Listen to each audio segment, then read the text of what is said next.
সবসময় তো নিজের জন্য জুস বানাই, ভাত বানাই, তরকারি বানাই, এটা করি ওটা করি, কিন্তু চুলের জন্য কি করতে হবে না? এই জন্য আমি চুলের জন্য খাবার তৈরি করলাম আজকে। তো যাদের হেয়ার ফল হচ্ছে তারা কিন্তু এটা ব্যবহার করতে পারেন। এটা কিন্তু খুবই খুবই কার্যকরী। তো আমার কিন্তু এত বাজে পরিমাণ চুল পড়তেছিল, আমি খুব ডিপ্রেশনে চলে গেছিলাম। এই পেজ ওই পেজ থেকে এই তেল ওই ইয়ার অনেক কিছু ইউজ করছি, কোনো কাজ হয়নি। পরে আমি আমার নিগা টেকনিক থেকে এটা শুরু করলাম। এটা খুবই কার্যকারিতা, খুবই কার্যকারিতা। তো এটা বানাতে আমার যা যা লাগছে আজকে: 2 চামচ মেথি, 2 চামচ তিসি, 1 চামচ কালো জিরা, আর আমি অ্যালোভেরা কুচি দিয়েছি। এটা ইচ্ছা করলে আপনারা স্কিপ করতে পারেন, থাকলে দিবেন, না থাকলে নাই। তো তেজপাতা দিলাম, তেজপাতাগুলো কুচি করে নিলাম, এবং আরও দিব লবঙ্গ। লবঙ্গ কিন্তু খুবই ভালো চুলের জন্য। তো আমি 6 পিস এখানে লবঙ্গ দিছি। তো এরপরে আমি গরম পানি ফোটাতে দিলাম। যখন পানিটা ফুটে আসবে তখন আমি সব মশলাগুলো দিয়ে দেবো পানির মধ্যে।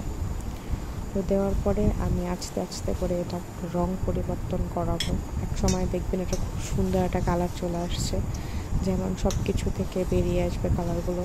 মেথি বলেন, তেজপাতা বলেন, অ্যালোভেরা বলেন, সব কিছু থেকে একটা বের হয়ে আসবে, তখন একটা সুন্দর একটা কালার চলে আসবে। এই যে আস্তে আস্তে আমার কালারটা চলে আসতেছে। এই হেয়ার টনিকটার কথা আমি কী বলবো, আমি লিটারালি প্রেমে পড়ে গেছি। এটা কিন্তু আপনার চুল পড়া কমাবে এবং আপনার নতুন চুল গজাতে সাহায্য করবে এবং দ্রুত চুল লম্বা হবে।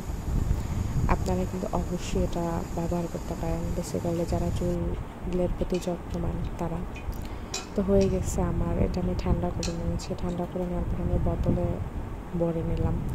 তো যেগুলো স্প্রে করার বোতলগুলো, এগুলো কিছুদিন পর নষ্ট হয়ে যায়, জন্য আমি এগুলো এখন আর ব্যবহার করি না। আমি বোতলটাই ব্যবহার করছি, এখানে ফটো করে নিয়েছি। তো এটা আমি খুব ভালো করে ইউজ করতে পারি, আমার সমস্যা হয় না। তো এটা ইউজ করার পরে কিন্তু শ্যাম্পু করতে হবে না, কিছু করতে হবে, আপনার সারা রাত রাখতে পারবেন, পরের দিন গোসলের সময় এটা ধুয়ে ফেলতে পারবেন। এই তো, টাটা, বাই বাই, ভালো থাকবেন সবাই।